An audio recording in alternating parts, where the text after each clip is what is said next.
We hear lots of stories about the Biden way and the family relationship together, the importance of loyalty.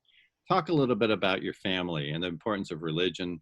Talk a little bit about what it was like to grow up with your family and with Joe Biden. Well, I would define my family as a middle class Irish Catholic family. I have three brothers. I'm the only girl. Uh, and my brother Joe is the eldest of all of us. And I can remember from the time that I was a little girl, my big brother, Joey, took me with him wherever he went. I used to run alongside his bike when he got his first Swin bicycle, and I could jump on the back fender or the middle bar or the basket like I should have been an acrobat. I could do an acrobatic act in a circus. I was fast and furious keeping up with him. And the only time I'd have to hop off the bike is when it was going uphill. And he'd say, hop off. And when we got up the top of the steep hill, I'd jump back on again. My family, mom and dad, told us that the most important thing in life was family, and that it was our job to take care of each other, to watch out for each other. And that's what that's what we did. We had to take care of each other. We had to respect other people. My mom would always say to us that there's nobody better than you, but you're no better than anybody else. So we had to treat people with dignity. And we always knew, my mom said that failure, now this is the translation as I'm an older woman now, but the essence was that failure would happen in everyone's life, but giving up was unforgivable. So you had to keep it was the doctrine of resilience. Well, honey, yeah, that things were tough, but come on. My dad would say it's not how often you get knocked down, it's how quickly you get back up. So our the way I think we were like a normal kids at the time. Mom stayed at home, as most moms did at that time. My dad sold cars, and he was in touch with my mother. I mean, he'd be on the phone if he called her 3 times, he called her 20 times just to say hi, how are you, what's going on, and hang up. My father was not a man of many words. My mother was the one who was the talker in the family. My father was quieter. He spoke up but when he spoke to us, I mean, we all perked up. My dad didn't have to say twice to us what he was thinking or what he wanted us to do. So we were we knew that America uh, was a great place, that was a land of opportunity. We were told that education was the key for us to advance. Neither mom nor dad went to college, so education was the key. My mom said, "Our job, my job, when she spoke directly, speaking to me, was to be a student. Her job was to be the mother." So I don't remember that there were specific chores or things that we had to do. We just had to help each other. There was never a set of rules on the refrigerator. There was nothing arbitrary about my parents. They never gave us, as I said, they never gave us a list of rules, but we always knew what was expected of us. And the worst thing that mom or dad could say to any one of the four of us was, just get out of my sight. I'm so disappointed.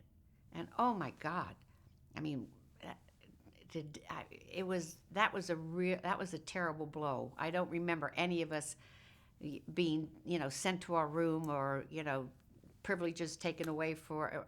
They didn't have to do that. And when we made a mistake, uh, we had to own up to it. We could never lie to our parents or to each other. And the worst condemnation you could get would be, I'm I'm so disappointed. And we were normal kids. We were, we raised hell. We got into trouble. But but once we walked outside our home, once the door closed behind us, we were Bidens. Not Biden's not meaning anything glorious, not like Biden but Biden's that we were four kids, and we had to stick together, and loyalty was tantamount. We took care of each other. God forbid you say an unkind word, let alone, it was never even a thought of laying a hand on each other, but an unkind word was unforgivable.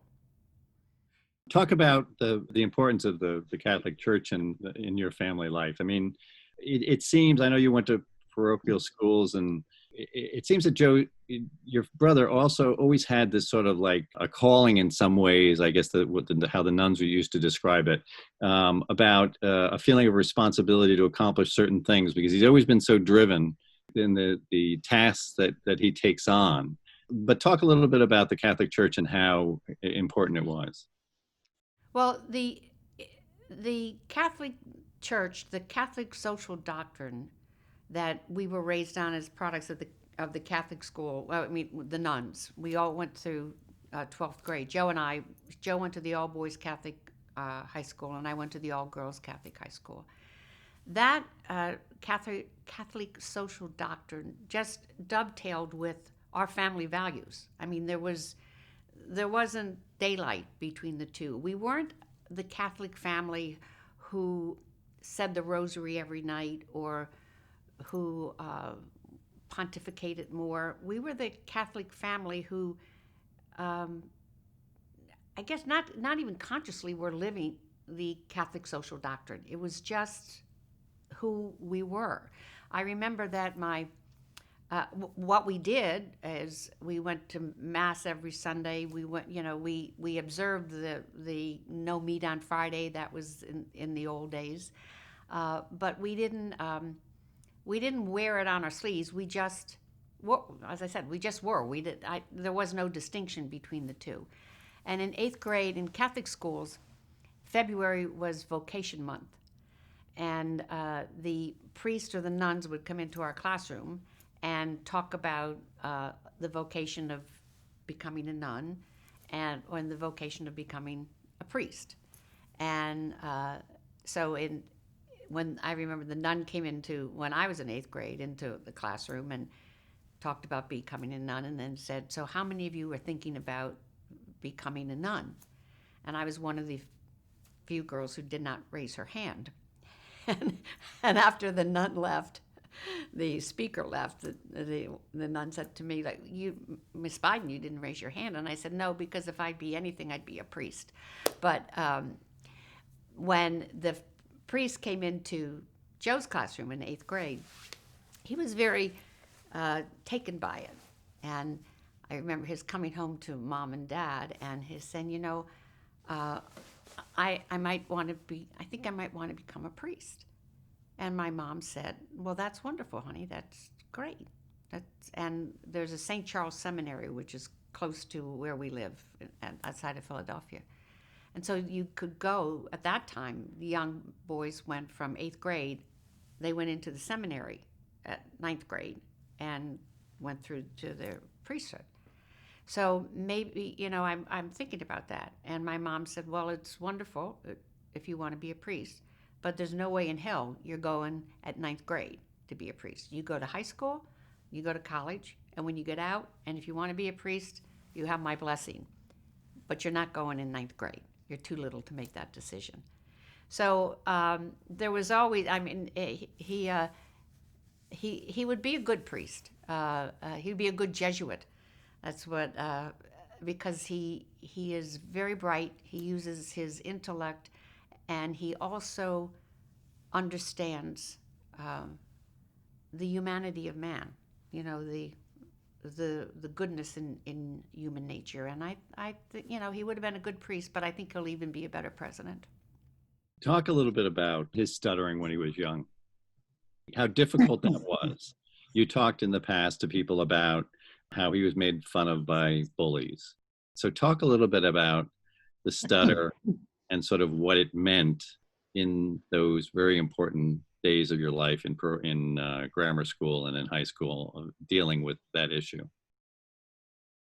Well, when I was a little girl, I didn't. He was my big brother, and invincible, and I didn't notice it so much until I guess I got into fourth or fifth grade that I saw that he stuttered, and I am I feel very certain that his stuttering really chiseled uh, who he is. And because of it, he developed a backbone of steel and became a little boy of courage and a little boy with a great deal of empathy. Now, every one of us, there's somebody in our lives who's made fun of us or who's bullied us. My father spoke of bullying in the terms of abuse of power. One thing my father said, that the worst sin in the world was the abuse of power. And we all know abuse comes more than just physical abuse. It's social abuse, it's economic abuse, it's psychological abuse. Well, bullies are practice the abuse of power all the time. They're bigger or they're stronger or they're in some other position that they feel inadequate, but that's why they bully you. So my brother was, people feel free to make fun of stutterers. I mean, they just, they'll mimic back what you say. And I know that it, it was difficult for my brother, but he was not going to be defined by a bully. He never came home from school and said, "Oh, Bobby made fun of me, and then poor me," or "woe is me," or "how come I stutter." He just knew he stuttered and he was going to do something about it. And he was not going to let, as I said, a bully define him. So he would practice in front of the mirror. We had a split level, 3-bedroom house.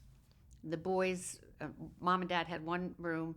I had another, my own, because I was the only girl. And then the middle room was the boys' room, which was 2 sets of bunk beds. And there was a mirror there, and he would practice in front of the mirror, because when stutterers are trying to get the words out, their mouth contorts or their face contorts to spit that word out. And that's where he developed his great love for Irish poets. He would recite Yeats particularly, and he eventually, stutterers deal with cadence and a rhythm. That's how he, again, when I say stutterers, I do not know what I speak other than my brother as the stutterer, and so he would speak with the particular cadence. And in Catholic school, in Catholic grade school, when you go into the classroom and you sit in the rows, you are defined by the rows that the first desk goes to either the person with A in alphabetical order, that first student, or goes to the shortest, the tiniest student, or else the brightest student, all right, gets that first desk, whatever way the nun organizes it. So he was in the alphabet line, so he was the third or fourth person in this first row. And what we used to do at school is each student would read a paragraph out loud, whether it was a history report or whatever it was. And in this case, now again, I'm not in the classroom, I'm behind him, but he's in the third or fourth seat.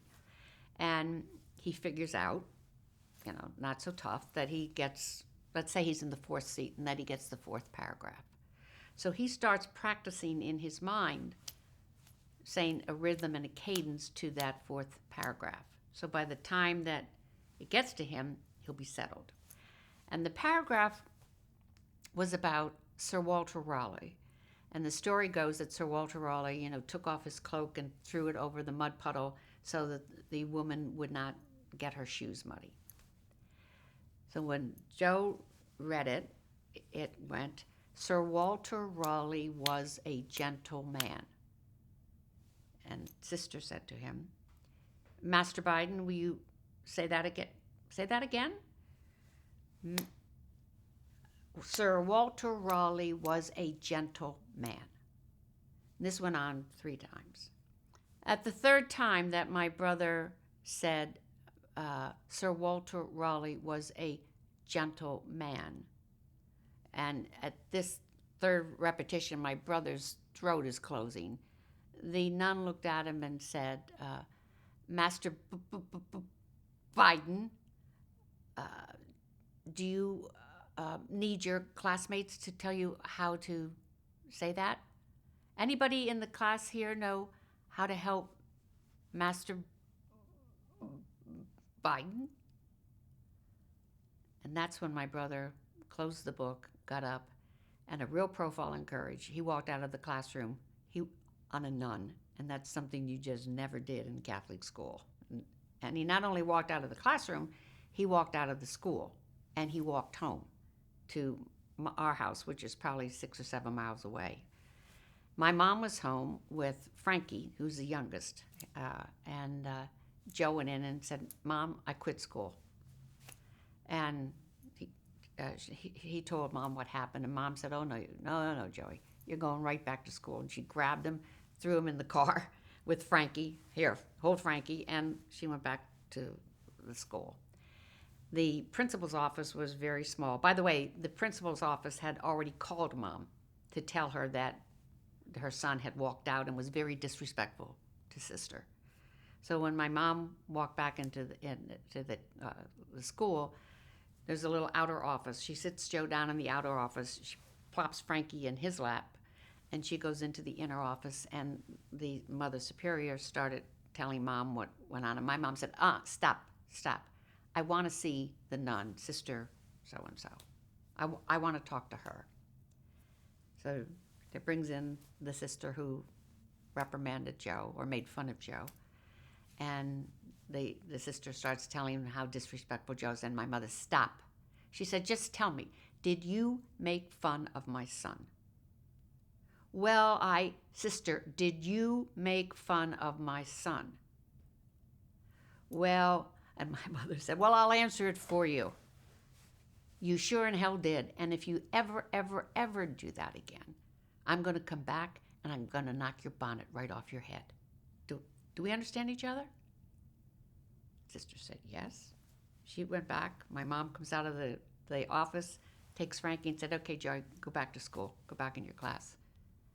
So we know, everybody has had some, again, Joe is not so special. Everybody's had people made fun of them. But everybody can think of a bully in their life.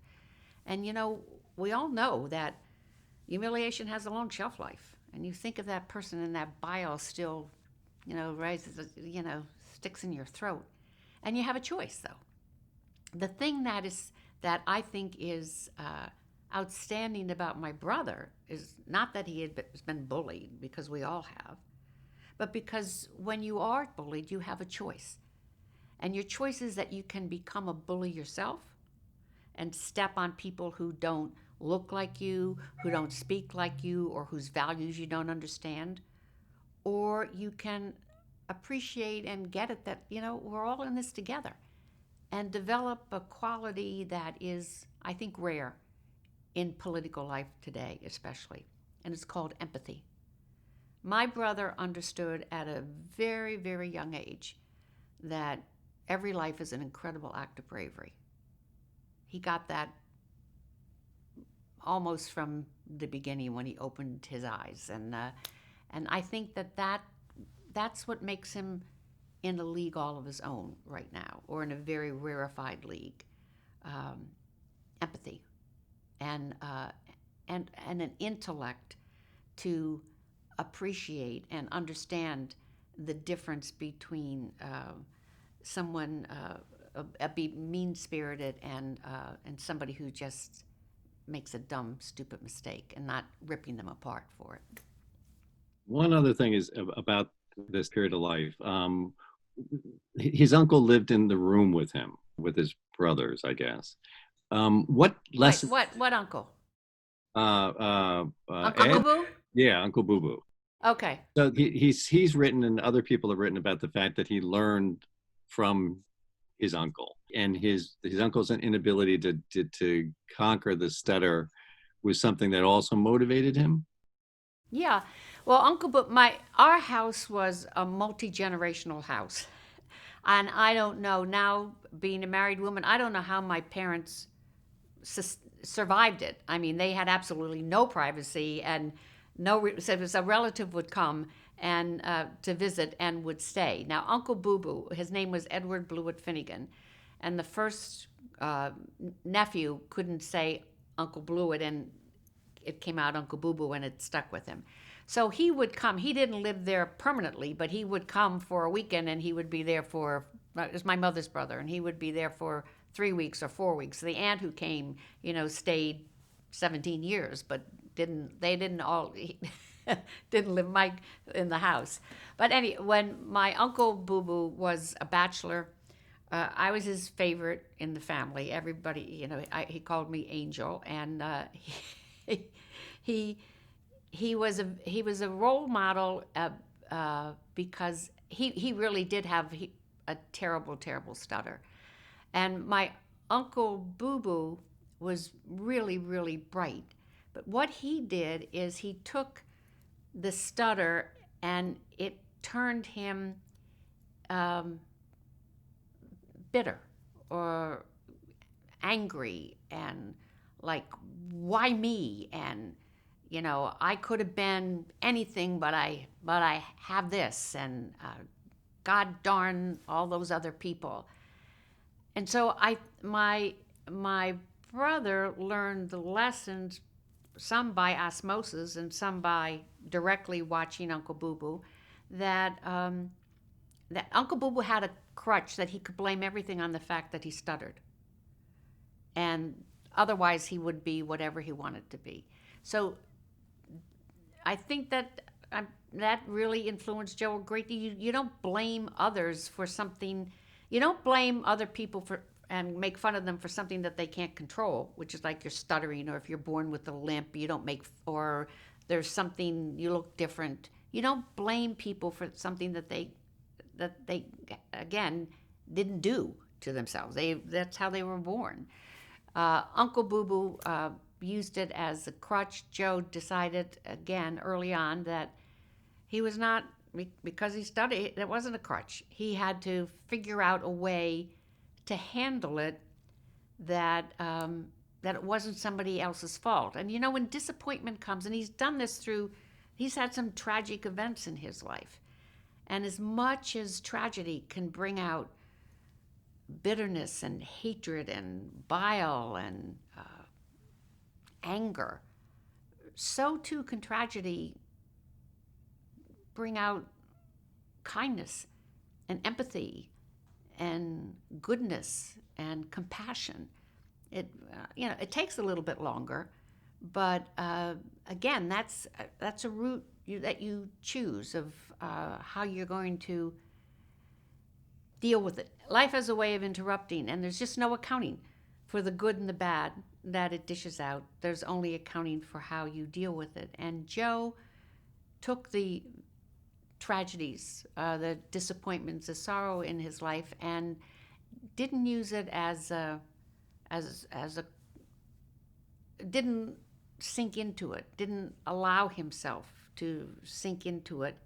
He always took what I think is the harder road, which is, you got to face things, you got to get up, you got to brush yourself off, and you got to reach and start moving again, and start moving forward, and start hoping, and start loving. Just loving in itself is a tremendous risk, because you can get hurt. You can stay isolated. You can give or not give. And he decided to, keep moving and not be isolated. He appeals to the better angels in people. That's why they like him. He appeals to the better instincts in human nature. Let's talk about 72.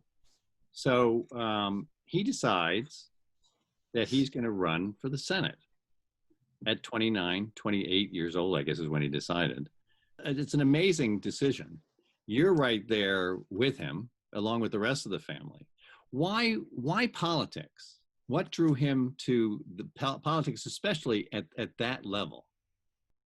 Why politics? Because Politics is a very clear and sure way that you can make a difference or try to make a difference. And that's always what Joe has wanted to do. He's wanted to make a difference. And people have come to him. I mean, from the time we were children, he was the leader of the pack. And he wasn't the leader who pounded his chest and told everybody to come round up, do what I say, this is what we're going to do. He was the kid, the young man that were that people came to. They were drawn to him because he's a tremendous listener. There's a difference, which Joe knew from the beginning. There's a difference between listening and hearing. And my mom always told us that, that that a lot more can be said between the lines. What you don't say almost matters as much as what you do say. And ever since, I mean, Joe and I, when we were kids, all through college, I mean, we talked about everything. And in talking about everything, we talked about nothing. I mean, we weren't sitting down to solve the problems of the world. We just talked. And he was able to distinguish from way back the difference between my pause and an obvious deletion. He was able to distinguish the difference between my sigh and real sadness. And he honed that. He was able to do that with me. And he was always able to do that with, that's what other people were drawn to him. And so in 72, I got off track again. What was your question? What was it like in 72? Well, what was Why the politics? well? Why politics? But explain also what that campaign was like, with what all the family was involved with, the hope that you had for something which a lot of people thought was a dream goal. What was it like? They, a lot of people thought it was a fool's errand. In 1972, we ran against a very, very lovely man. His name was Caleb Boggs, Senator Caleb Boggs. He had been twice governor, twice U.S. House, and he was running for his third term, United States Senate. Remember, 72 was a Nixon landslide year against George McGovern. So this man who we ran against, as I said, there was not one unkind word spoken throughout the entire campaign. We weren't running against the man. We never attacked him, nor he us. We were running for civil rights and civil liberties, for the environment, and to stop the war in Vietnam. So we were running because whatever the senator was doing, Senator Boggs was doing, we thought were not effective in those addressing those three problems that we looked at that weren't being handled the right way. So I was all right. In Delaware, there was no structured Democratic Party. It was a mess. The Bidens, we had no money. We had no power or influence. We didn't know anybody who was a big name who could help us. But we had Joe, and this young man with vision and with courage and with energy, and this young man who, again, was able to attract really good, fine people to come around and to work to make a difference. And again, we had our three particular areas that we were concerned about. I was teaching at Wilmington Friends School, which was the high school, and Nelia, Joe's late wife, was teaching at St. Catherine of Siena, a grade school. The press dubbed us the Children's Crusade. And it was an apt description of us because I taught social studies, and the kids this is the first year that 18-year-olds could vote, and Joe really riled them up. They thought he's got great ideas. He's a good guy, and I got my students to be involved. And what happened in this small school, it was a bastion of republicanism. The families were, not the teachers so much, but it was a wealthy community. And the parents of these kids would no more have voted for a Democrat. They would have sooner voted for Mickey Mouse than a Democrat. That's the way it always existed. And when they saw their kids get involved and take an interest in this young boy, which Senator Boggs called Joe. He said he's a nice young boy. They started to pay a little bit of attention. When the quarterback or the captain of the football team came on to work with Joe, well, guess what? The cheerleaders came to headquarters. Not just the kid who was in the library and studying, old political races from years before, or the quiet freshmen said, they came to the headquarters. And it was wonderful because this is the only time that these disparate groups came together, and it's the first time that quiet little freshman ever got to talk to the quarterback or the pretty girl, who's the head of the cheerleading squad, or the brilliant student. So it was a time of excitement. It was a time of possible change. And one of the blessings, if you look at something, my mom said, something that doesn't look so good or bad, if you look at it long enough and work at it long enough, something good's going to come out of it. Well, the good that came out of our having no influence and no resources was that we had to think out of the box. And we created a brand new campaign because we had no option of having no money. One of the things we did is we developed a tabloid, the tabloid newspapers, which, every candidate in every election prior to this had glossy tabloids, and which were mailed out to their constituents. Well, we didn't have any money to publish a glossy tabloid, and we didn't have any money for stamps. So from Labor Day weekend to the election day, 6 weeks, we hand-delivered 360,000 tabloid newspapers throughout the state. And we started at 6 o'clock in the morning, and the kids who delivered it from 6 to, they quit at 8:30 to go play their football game at 10 o'clock, and then they'd come back and we delivered for the rest of the day. It was absolutely spectacular. And when these parents saw their kid get up at 5:30 to be at the the pickup point at 6 o'clock in the morning to do this for Joe Biden, they thought, you know what? I better take another look at this guy. He's doing something right to get my daughter or my son involved. And we won 3,068 votes, and these parents were a major part of that. It must have been an amazing time. And the thing that made it more amazing, this is the gospel truth. I was the campaign manager. The advantage to having me as the campaign manager was I could complete Joe's sentence and he could go out and do campaigning. So it was trust. But you know what? Because I was his sister, I had a seat at the table. Nothing was ever going to change. I mean, I was always going to be in that room. So what I was able to do with grace, not with confidence, was to say when we had that big rally, or we got this lit drop finished, or we did whatever it was that was unusual and successful, my brother would say, God, Val, how'd you do that? That was wonderful. And I could say absolutely with complete ease, I didn't do it, Joey. Margaret did it. She got the team together. And so I wasn't building a resume for a political future. I was building the campaign for Joe. So I didn't need to take the credit for everything because I couldn't anyway. I mean, it was the team.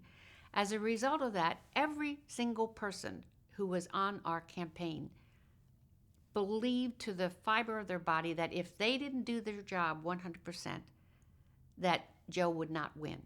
Every person, when Joe crossed the finish line on November 7th, they believed it was because they pulled him over. That was the key.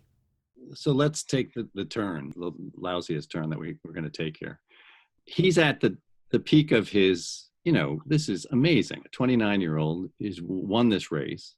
He has a wonderful family with all of you, all working so closely. He's got a wonderful wife that other people will talk about, and a wonderful family. And he's down in Washington with you, working. And it's late December, and you get a call. So if you don't mind, tell us about that call and how it changes everything.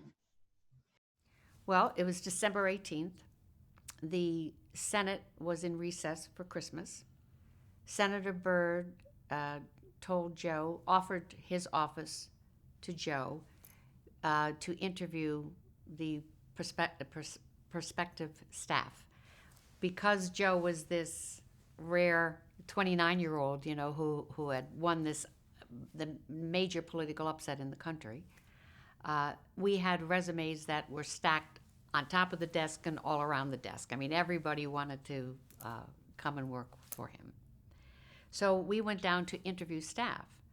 We were there, prospective staff, and we got a call from Jimmy Biden. I got a call from Jimmy Biden and said, come home now. There's been an accident, and Nelia was in the car, the station wagon, with the 3 children, Beau, Hunt, and Naomi.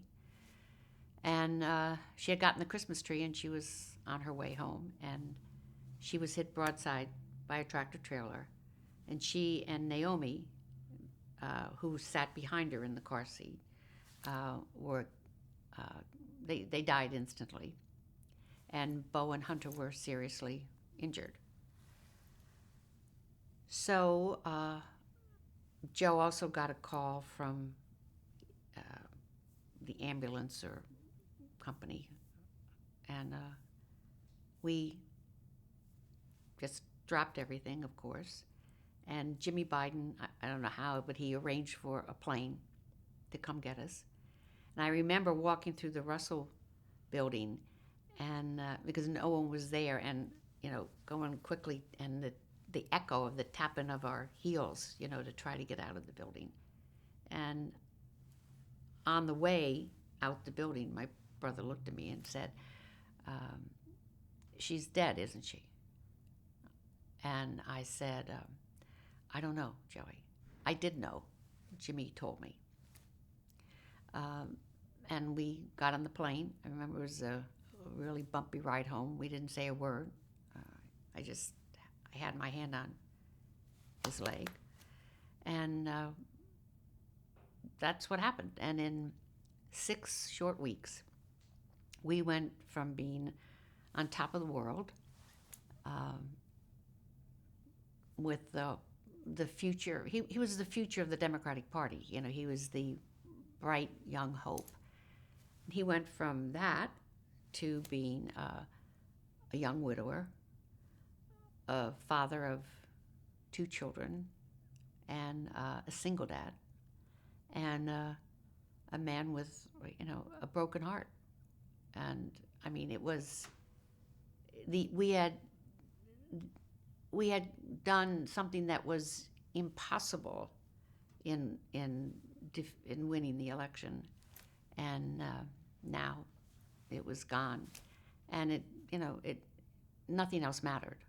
The only focus then was to get the boys well, and there is such a bond with Joe and the boys. They were close. I mean, he was a good dad all along, but this forged them in steel. They took care of each other. Joe made them better, and they made Joe better. And I moved in as and Mom and Dad were there, and my brother Jimmy and brother Frankie, but at nighttime when you closed the door, he was still alone, and a widower and a single dad. No matter all the help, And the, our friends were wonderful. The state of Delaware was wonderful. Uh, but it was a very horrible, horrible time. Thank you for telling us about that. Talk a little bit about Jill coming along as a sister. What did you see? As a sister, I saw my brother come alive again. I saw him smile. I saw him get up in the morning and, you know, the world's the always, I mean, I'm taking on the world. And she was a gift. She was a gift to my brother. He fell in love with her very quickly. And she fell in love with my brother, and mostly that she fell in love with the boys. And they were thrilled. Like they saw they saw their dad so happy, and Jill just on a relationship with them. They wanted to be with her and play with her, and she was young and vibrant and happy. And she made my brother whole. She was a gift to the entire family, and she had a hard time. If you think of it, she not only had to come into the Biden family. She had to come into a political life, which is not what she wanted to grow up to be, a political spouse. She wanted to be an educator from the beginning, which she achieved also all on her own. But she had to marry the state of Delaware. I mean, everyone in Delaware loved Nelia and mourned her. And there were tough shoes to fill. But Jill filled them with grace, without skipping a beat. And Delaware loved her, grew to love her as much as they did Nelia. Let's talk about the 87 campaign. Why the run? Your role in this one? This is a big race. Why do you think your brother at that point said, yeah, this is the next step? Well, I ran the campaign, as I have done all of them up until this one. And we kind of fell into it. And in 1988, 1986 and 87, my brother traveled around the country. He was the bright. He was a strong, solid voice for the Democratic Party. People liked him. They wanted to hear what he had to say, and so many people almost wherever he would go and speak, the chant would start, "You should run for president. You should run for president. You should run for president." And so we thought about it and said, well, let's just see what's out there. We would form an exploratory committee and just see. He wasn't sure whether we wanted to run or how well what he thought would mesh with the rest of the party. So we decided to do some preliminary work. And we were incredibly more successful than we thought that we would be. I mean, Joe Biden for president really caught on, and there was a great deal of momentum. And then, we had the Iowa State Fair, and by all accounts, not by his sister, but by all accounts, he made a mistake. He had quoted Kinnick, and every speech, the press corps knew his speech by heart, which means that's a good thing. You keep saying the same thing, and but he didn't at the end of the Iowa State Fair for a good reason, but it doesn't matter. He made a mistake. He didn't say it, and he took the consequences, took the results, and he could either continue to work to regain his reputation after the Dukakis campaign dropped a dime on him, and they were the ones. It was the Democrats who went after us because we were the head of the pack, and so that's what happened. And the tsunami came after it. The kick to the gut that was to him, to all of you, because again, it's he's well known for his honesty and his his integrity, and this was kind of a real kick to the gut, I would expect. Yeah, it was a low blow. You know, every again, every person of any significance knew that that was Joe's Kinnick speech. But you can't whine and you can't cry. You know, the point is he did not say it on that occasion. But you know, I am really, you know, not very forgiving in what I think was a kick to the gut. I just think it was dirty pool, and it went against all the things that Joe is, which is honorable and a good and decent person. It was not a nice thing to do. But it turns out that it was a blessing, because if Joe had stayed in the race, I think he'd probably be dead because of the aneurysm that occurred in February. And if he were in the race, he would have been in Iowa in February, in a small plane, going from county to county, and not have access to the best medical care, which, I mean, it would take a longer time to get to the best medical care. Right here, this aneurysm happened in Delaware, and we could get him to Walter Reed in a matter of a couple hours, and that saved his life. So he, you know, I think his real character was shown not in, well, first of all, in his standing up and accepting that he made a mistake. He should have quoted, and not blaming anybody else. And then the day that he said he ceased the campaign, he walked out the door of the room in the Senate and walked down the hall and walked back into the Senate committee hearing for the confirmation of Judge Bork to the Supreme Court. 2008, Obama chooses your brother as his vice president. Why Joe? Why does Joe agree to do it, to take on that job? Well, first, because again, the Joe has always wanted to. It's important for Joe to have purpose and to make a difference. I mean, he really is a quintessential public servant.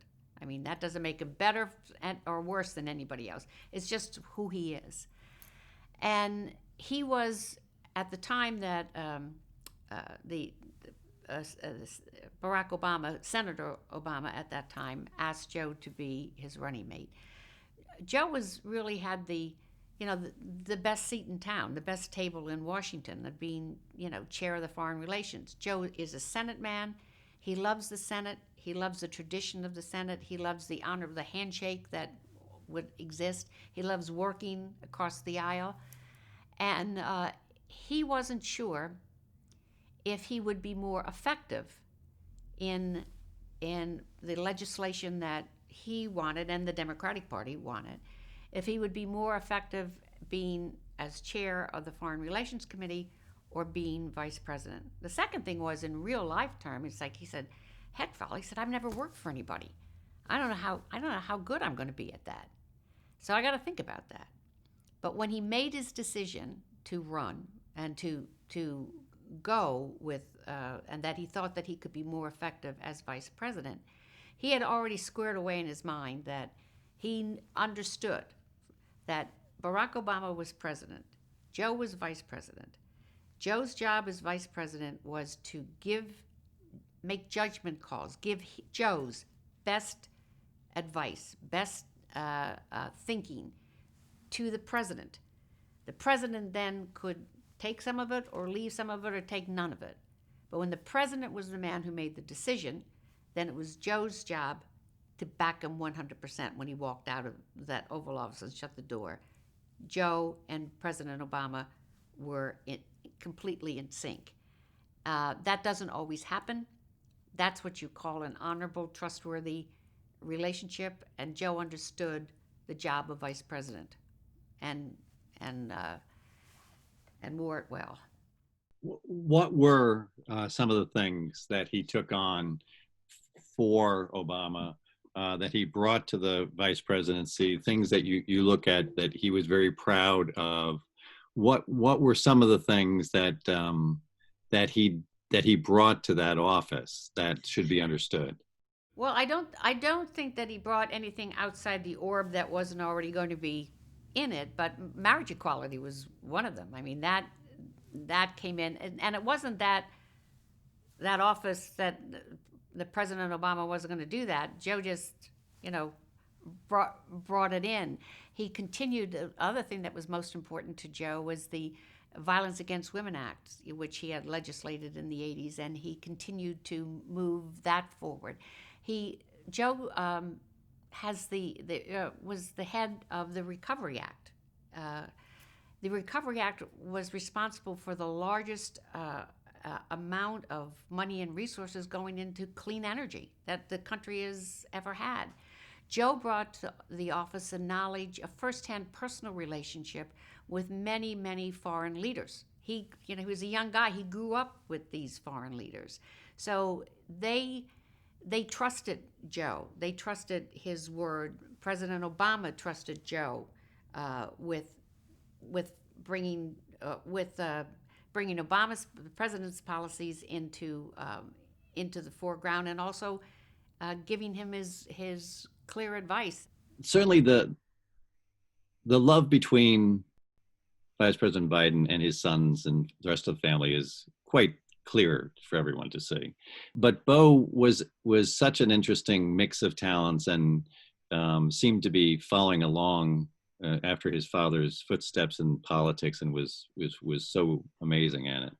Talk a little bit about that relationship. Talk a little bit about having to deal with that tragedy when he got sick and then when he died. But talk about it in a way that it helps to tell who your brother is, the way he deals with tragedy, the things he learns and takes along from these horrific things that happen to people, sometimes more horrific for some people than others.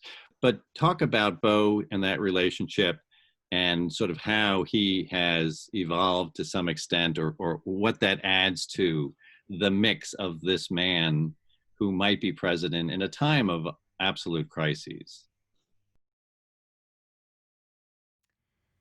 Well, Beau was a spectacular human being. He was his father's child in that he was a public servant. He was the Attorney General, as you know, and then went to serve in Iraq and came back with medals of distinction, and was on his way to running for governor. He wanted to be governor, not senator. And when he got this death sentence, really, of stage 4 glioblastoma, it was it was devastating to everybody who loved him and knew him, and to his father and his mom and his brother and sister. Hunt is Beau's alter ego. I mean, they were a year and a day apart, and if Joe wasn't with them every single day, Hunter was in this illness, and his wife Hallie and their 2 kids. So Joe had Beau's biggest concern when he was ill was that his mom and dad would continue and to move forward with their lives and stay engaged. Jill stayed very much engaged in teaching with her students in the community college, and Joe had to continue work as vice president.